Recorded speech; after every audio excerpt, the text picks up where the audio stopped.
During the summer months, Hammonasset Beach in Madison is a great place to catch some rays and cool off, but in the winter, it's a great spot for hiking and viewing some wildlife. And Teresa, don't make any moves because our guest today has some snakes and some turtles. Joining us now is Russ Miller, director of Meigs Point Nature Center at Hammonasset Beach. Welcome. Thank you very much. All right, now we should of course refer to you as Ranger Russ. That's what everybody calls me. Not to be confused with Ranger Rick. Right. Right. Okay. That's how Ranger I got Russ. the name. Probably. Just wanted to clarify. Now, before we get started, do you have any bite marks? Have you ever been bitten by any of these? I have some scars. That's not going to happen today, though, right? You're okay. Are you sure? I'm like deathly afraid of snakes, so hopefully. I'm the only one that's allowed to get bit. Okay, so well that makes us feel much better. All right, tell us about Meigs Point.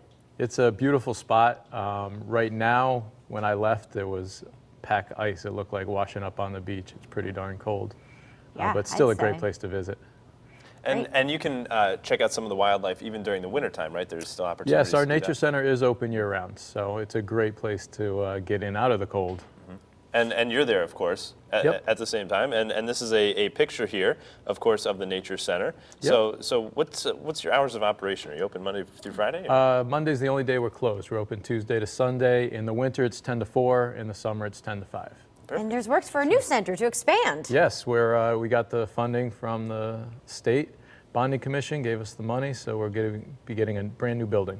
All right. Well, I think we should bring out some animals, right? Yeah. Okay. Because you've brought some friends with you. I know you have hundreds of animals at the Nature Center. Yeah, mostly fish and crabs and things that live in the water, but we have several reptiles as well.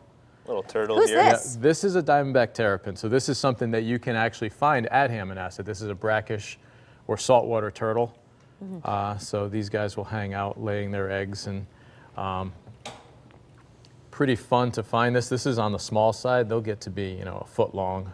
You sometimes don't bigger. advise people to pick these up, though, or anything, Well, right? if they're crossing the road, we ask people to help them in the direction that they're going. Because they move pretty slow. The turtles know where they're supposed to go. A lot of people want to bring them to water every time they see a turtle. And how old is this turtle here? We're not sure how old they are. Usually you can count the ridges to see how old. But when we got this one, he had some problems. He was all malformed and everything. His shell was not hard, so he didn't grow as well as he should have. You nursed him back to life, though. Hey, buddy. Okay. Yeah, No, he's doing a lot He's not a better fan now. of me, I guess. All right, so you have another turtle, right? This is Yep. called the next one is a Stinkpot? Why? Stinkpot. Why does it have Yes, that name? this turtle can musk like a skunk. Oh, So lovely. this one's been in captivity for a while. It had an injury, so it doesn't musk very often any longer. Yeah, he's missing his left hand. Yep, she probably got like attacked by Nemo. something. This is as big as the musk turtle gets too. The stinkpots don't get any larger. That's a female, so they get a third larger than the males. And what's the reaction or the reasoning for them? Well, it's a small turtle, so it doesn't have the big shell like the other turtles do, and it has a soft spot right there. You can see that soft spot. It's vulnerable here, so if something grabbed onto it, it could get through the shell. So that's why they have that defense system. Yep, they spray, and taste really bad. So. And then speaking of defense systems, we have two snakes here. Yes. Which This is one of the coolest ones. The kids really love this snake.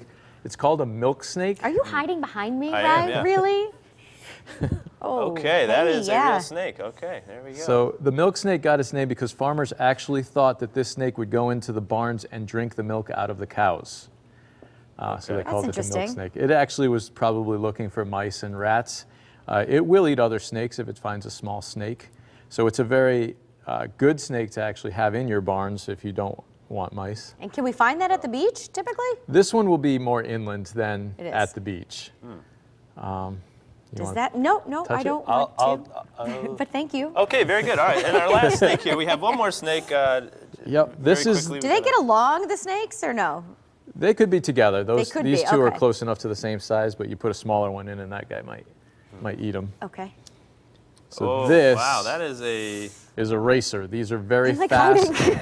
fast snakes. We don't love snakes here. These But guys they're like harmless, to stay right? on They're the ground. harmless. These snakes.